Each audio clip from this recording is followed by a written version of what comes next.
Welcome to Buckets, presented by BetMGM. I'm your host, Joe Dellera, and I'm taking over from Matt Moore for this episode. He's taking a little bit of a rest after the NBA draft, but I am joined by Bryan Fonseca to talk Olympic hoops. The NBA season ended. We just had the NBA draft. It was really exciting. A lot of different things going around with the multi-day, but we're going to get an opportunity to lock in on the Olympic qualifiers for the Paris Olympics, and we have a series of best bets for you. We're kind of on the same bets, so I'm going to let Bryan Fonseca talk for a little bit and give us those best bets for you guys to get in.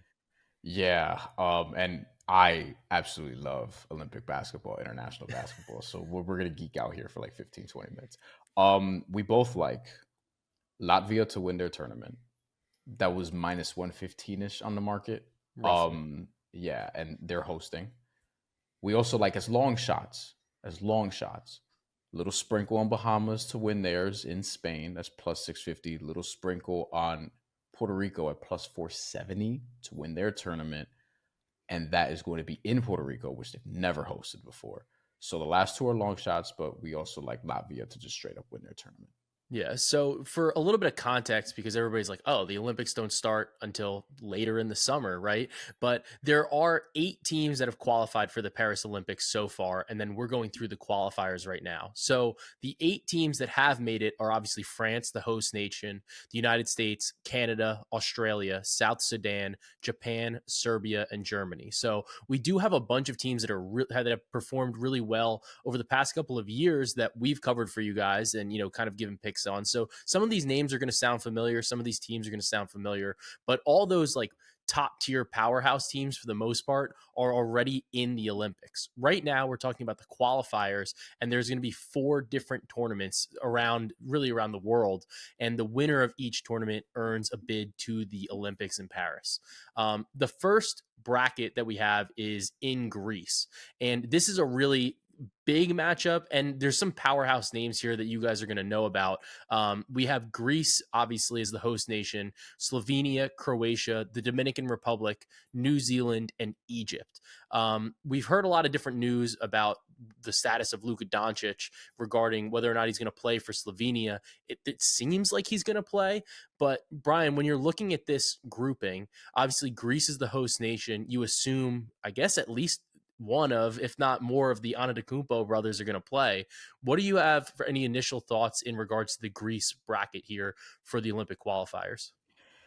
Yeah, this is the one that people are going to have circled because we're anticipating at least, and there is a pathway to this, Greece versus Slovenia in the championship or in the finals, we should say, to get to the Olympics. So it's entirely possible, and I would even say likely, and if you look at the odds, this will reflect that Greece with Giannis Antetokounmpo plays Luka Doncic and Slovenia in the final to determine who gets to the Olympics. And both of those guys want this very, very badly.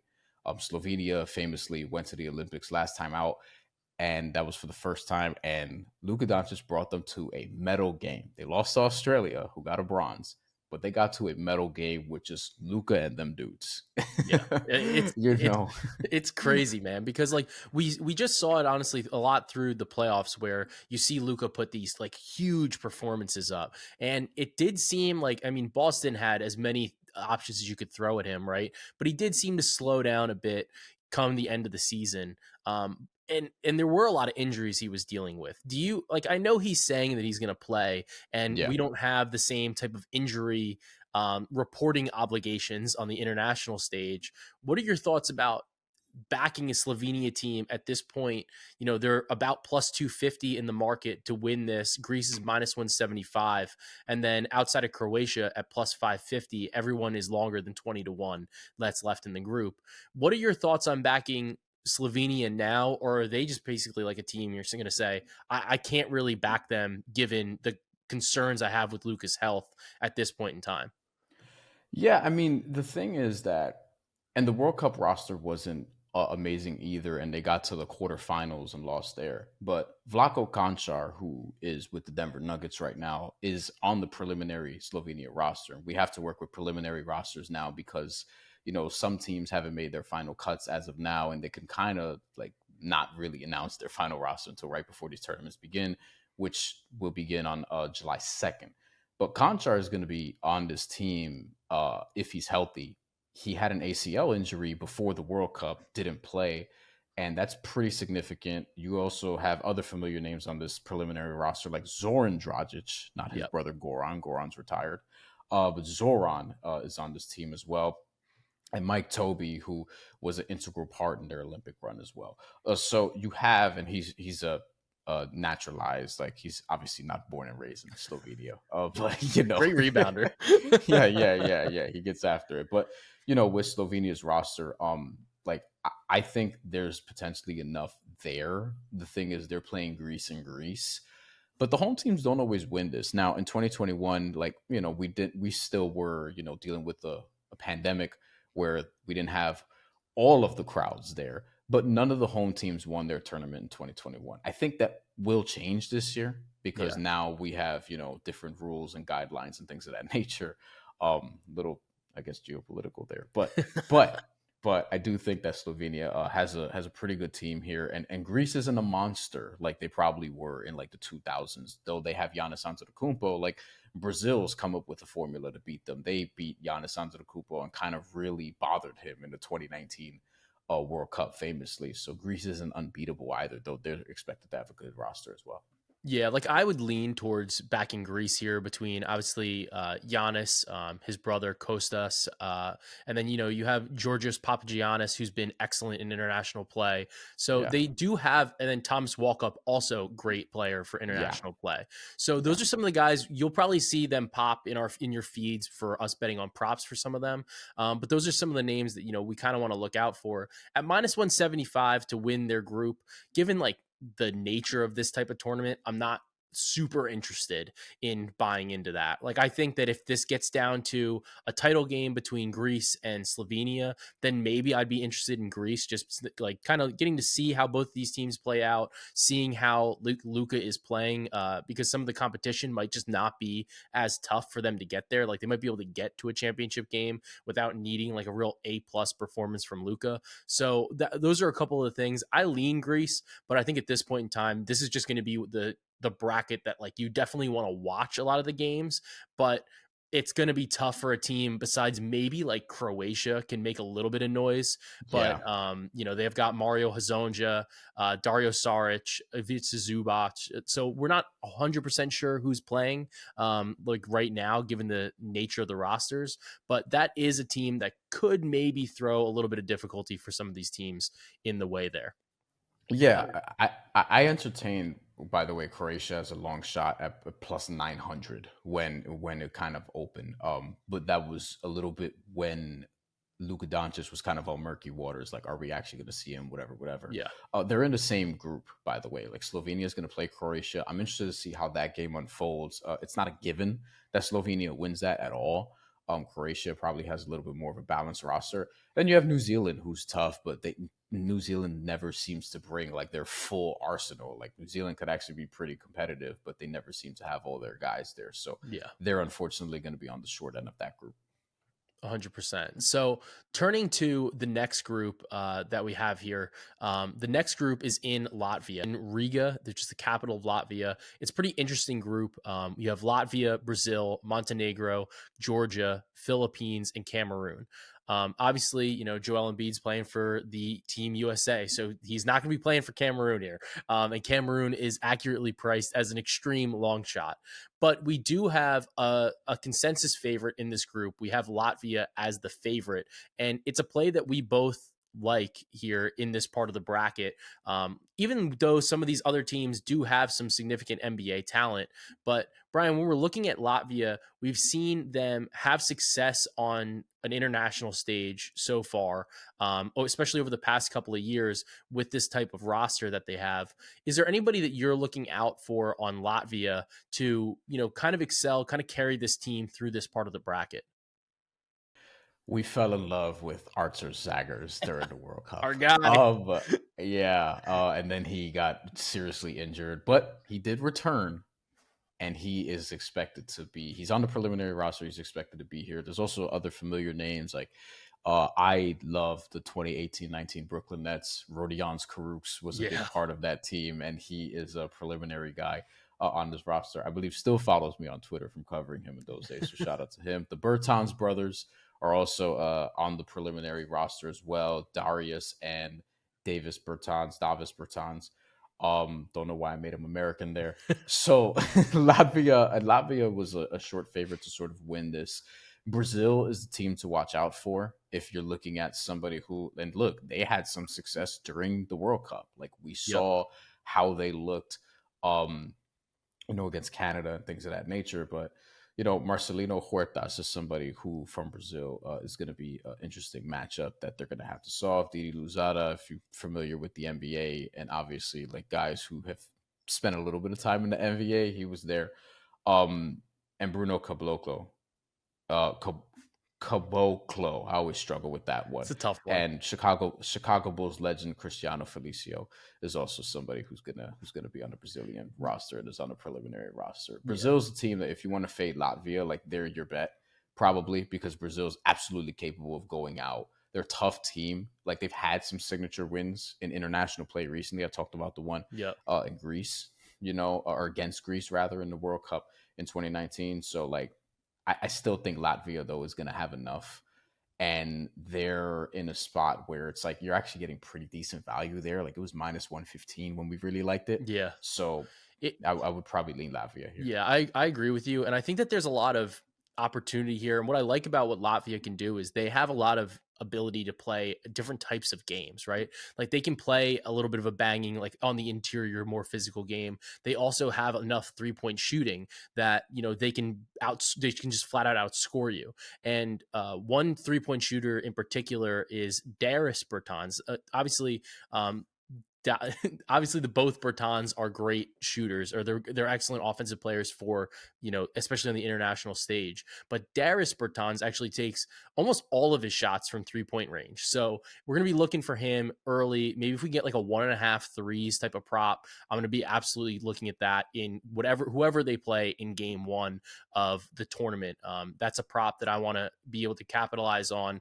And I think people kind of forget that all these players, like they're playing top level, like elite international ball. Like they're not just, just nobodies coming into this tournament. Like they're playing for their country. They're representing their countries. And a lot of times it's an opportunity. They don't even care about like it's not even about like making it to the NBA. It's just about like showing out on an international stage for their country. Iago dos Santos, who's somebody that it's another one of these guys we kind of or a lot of people were introduced to during the World Cup because he was so big in that performance against Canada where Yep. they beat them. And I believe it was 69-65. And he plays in Serbia and like their best team in Serbia. yeah, Like he's really good. He's a small point guard. He's very, very tough. Like that, I hope that Latvia plays Brazil in the finals just from an entertainment standpoint because it's going to be a tough game between two tough teams. yeah. And I do want to touch on Montenegro briefly because there is some like, I don't want to say top level NBA talent right now because, it's the Chicago Bulls, but Nikola Vucevic, he does play for Montenegro. Obviously, he's an excellent rebounding threat, good scoring threat for Montenegro, but he does still have some of the same difficulties against, some of the bigger players, some of the big centers. So that's something to keep an eye on. But Kendrick Perry was like that dude last year Love him. on the international stage. So he's Love somebody him. to look out for points props, even some threes, some assists, even some rebounds. He had an awesome World Cup. Was really, really fun to watch. So he's a player that we're going to be looking for some points props for, and we'll just kind of have to see where they come out. It's hard to project right now, just given what the way the tournament is. But we'll make sure to log him in the Action app, put him out on the Twitter machine for you guys. Yeah, and Kendrick Perry just spent the season again, another season in La Liga. And if you know La Liga in Spain, that's the Spanish ACB, basically the La Liga. If you follow soccer, that's their equivalent in basketball. The Spanish ACB league is one of the best leagues internationally outside of the NBA. Yeah. And Kendrick Perry is, one of the main contributors there. And as you said, Montenegro obviously naturalized also because Kendrick Perry ain't from Montenegro. He's not from actually. Montenegro, but he's really good. He's one of the best players on their team, and Nikola Vucevic is obviously like if he shows up as planned, he's obviously going to be a matchup problem. Montenegro just doesn't tend to really have enough it's been tough for them since they split from Serbia, honestly, from an Yeah, international imagine basketball. honestly, imagine if they were on one all on one team. Like that team would be Look, even I say they'd this be all the even more time. loaded. Like If Yugoslavia just kept it together, then Team USA would have a lot of it'd be a problems. lot more difficult. It'd be a lot more difficult right now. But it is what it is sometimes. It doesn't all shake out that way for international basketball. But with that, I want to turn to the next group where we do have a long shot pick. And in this group, this is a tough group. We're looking at the Valencia group. So this is coming out of Spain. Spain is the home team. They are the favorite. Spain is a historic, like, international basketball powerhouse. Like after the United States, a lot of the looks are it's like, oh, like Spain is a top tier opponent. They are somebody that you need to watch out for. They have consistent, like well coached, well thought out schemes. And there's been a pipeline of NBA players that have come through that have really been excellent for Spain. We're betting against them. In this group, you have the Bahamas, Poland, Finland, Angola, and Lebanon. Now, we both like the Bahamas here. And one of the things that was interesting when we wrote about this a little while ago, and part of why we liked the Bahamas, it was that like Spain obviously is a clear favorite in this group based on their pedigree. But there were some other players that were associated with the Bahamian national team. Klay Thompson, we saw him working out with the team. He's not going to play for them. It's too expensive. If a player is played for another country, you have to pay basically to get them to be able to play for you. It's really expensive. They're not going to pay for it. Similarly to how it sounds like the Golden State Warriors might not pay for Klay Thompson. But regardless, like it's a roster that has a lot of NBA talent. They got DeAndre Ayton, Buddy Hield. They've got Gordon. They've got potentially Naz Reid. They got a lot of 3-point shooting there. When you look at this roster, Bryan, for the Bohemian national team, what are your thoughts on them? Like, do we think that they can beat a Spanish national team that really has had a lot of success and is consistently in the Olympics? The problem with Spain, their basketball program, not the country. The country, I'm sure, is lovely. I want to visit. But the problem with the Spanish basketball program right now, they're just not really that dominant. The Hernan Gomez's are like heavily featured here. There's not going to be a Ricky Rubio cameo in the Olympic qualifiers or potentially in the Olympics at all. Spain didn't even make it to the quarterfinals in the World Cup. They finished 9th technically, so they were the best among the teams who didn't finish in the top 8, I suppose, if you want to crown yourself that way. But that was the first time that they didn't finish in the top 8 since 1994.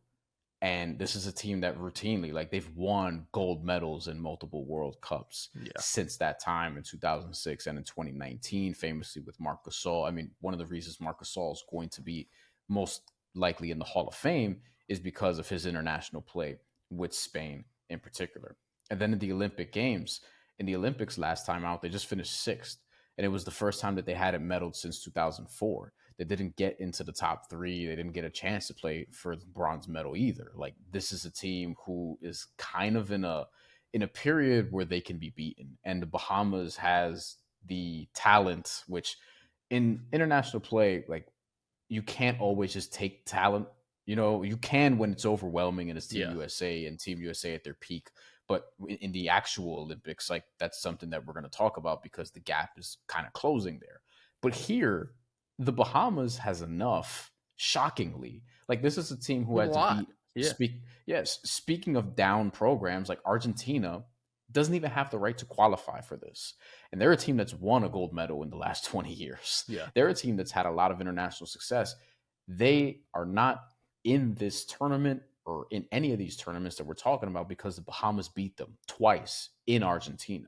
Like, and that's with, NBA level talent basically on their roster. So their extended roster, DeAndre Ayton, as Joe mentioned, Buddy Hield, these are guys that are expected to actually play. Eric Gordon, VJ Edgecombe, who's going to be an NBA player, who's somebody who is, I believe, committed to Baylor right now. Yeah.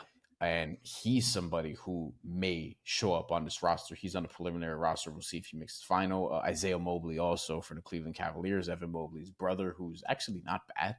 and could be a force internationally, like Kai Jones as well, who, he's had some experiences, but that dude is talented and he's going to be a problem. Spain does not have the top end sort of talent or the athleticism. I'm actually surprised that we found Bahamas at plus 650 and Spain is Same. like minus 600, to sort of win it here. And I think a big part of that is just reputation. But if you look at Spain's roster, Rudy Fernandez, yes, he's still doing it.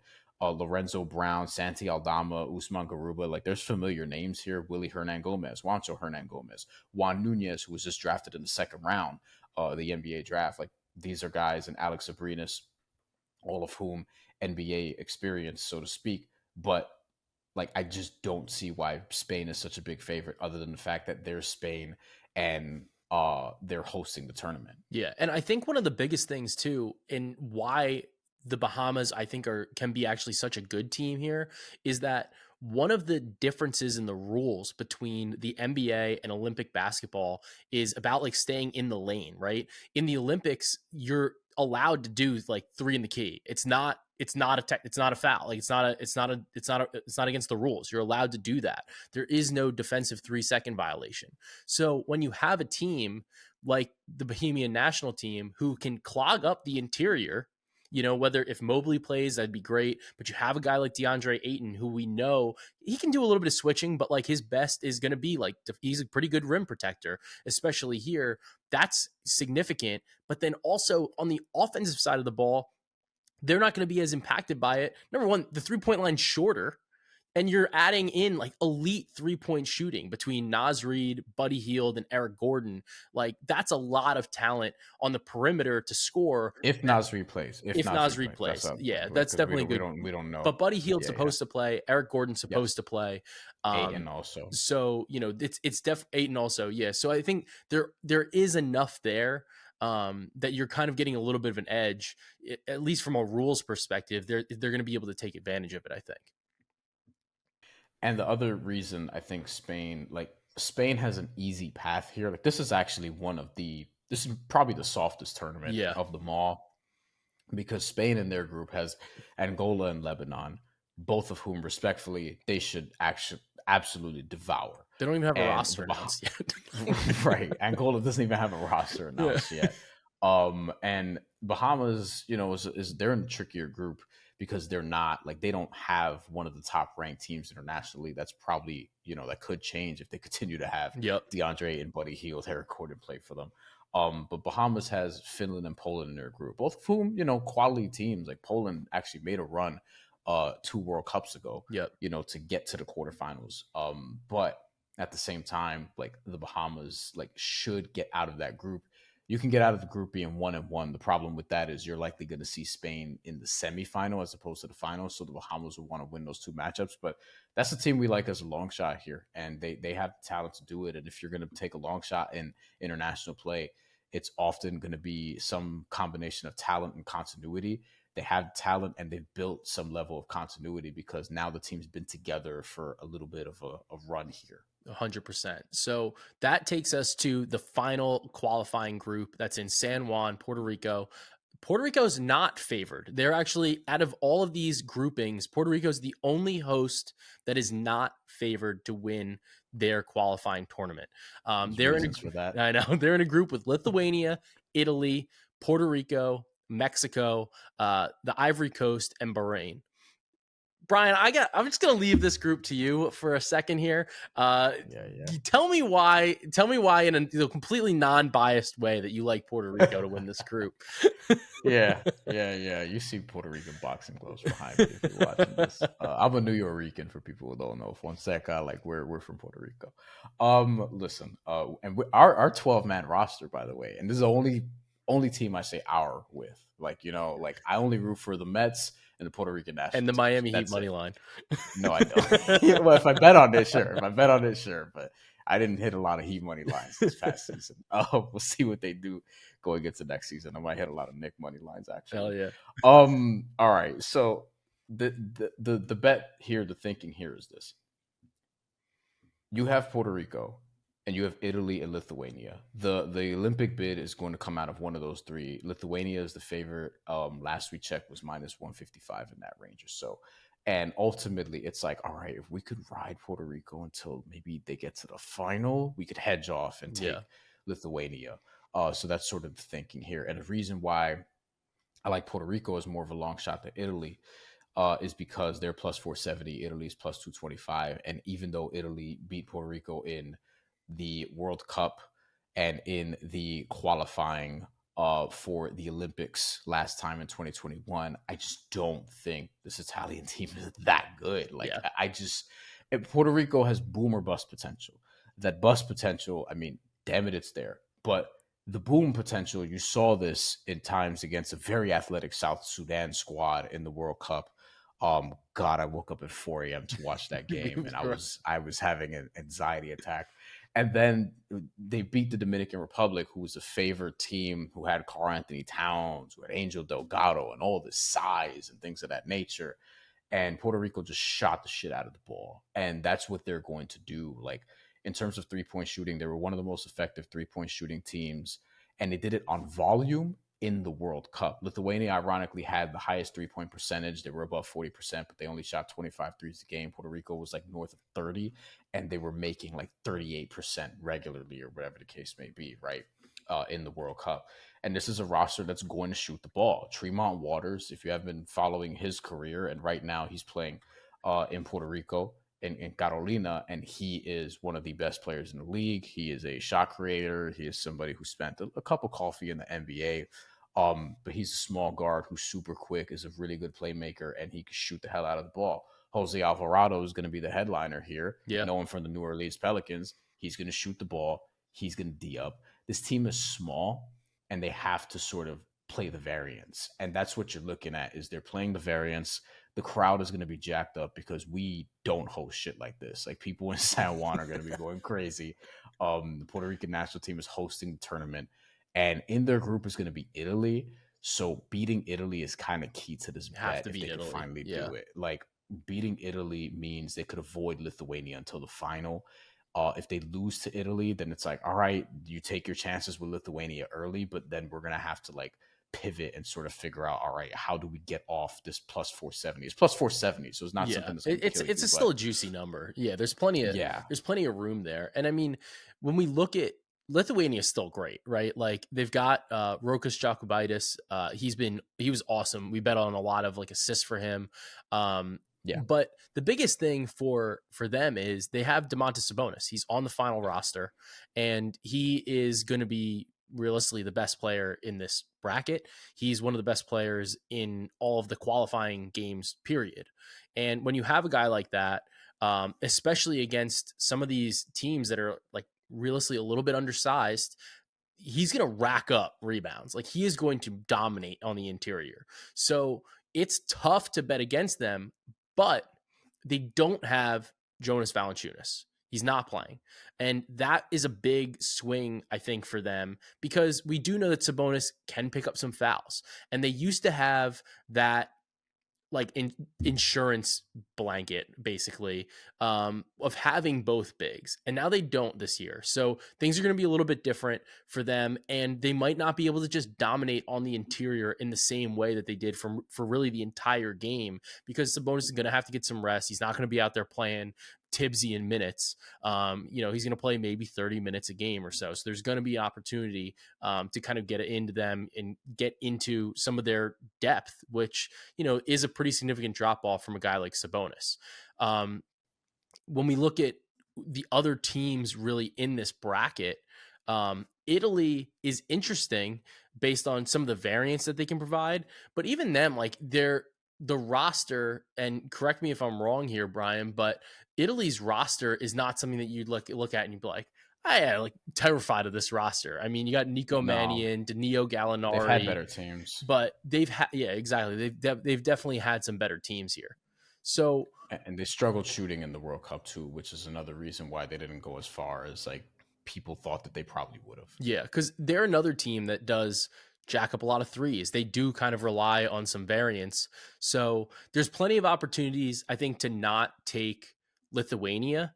And honestly, I think either of these teams, if Italy or Puerto Rico is against them in a championship game, could be an interesting bet because they're probably going to be a decent sized dog, and you're going to bet on a team that takes a lot of threes. You're going to be able to kind of bet into some of that variance. So I like, even though I think Lithuania might be the best team in this part of the bracket, they're definitely not a team that I'm looking to back really at any point throughout the tournament. Yeah, yeah, and it kind of depends. Like, I don't hate them at minus 155. No. But now it's like up to minus 175, and it's like, all right, so I guess we'll just take a long shot and figure out how to hedge off of it later. Like, you don't have to have this planned out like right away as the tournament starts.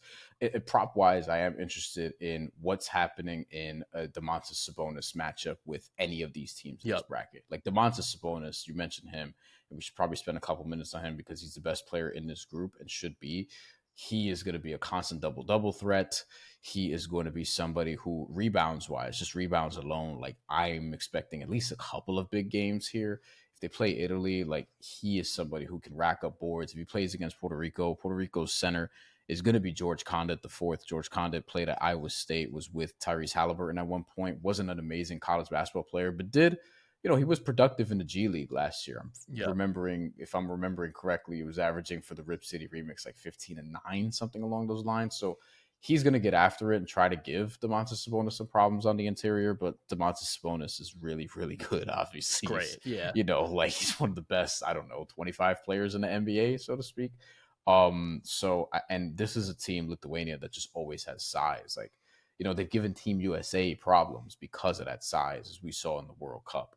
And Mindaugas Kuzminskas for Knick fans out there is going to be on this roster, and he's a productive international player. 100%. Like, Lithuania is a team here. They're one of the best teams that we're talking about in all of this, but like, there are spots to fade them because the shooting in the World Cup that they had, It's just not there. granted, Yeah.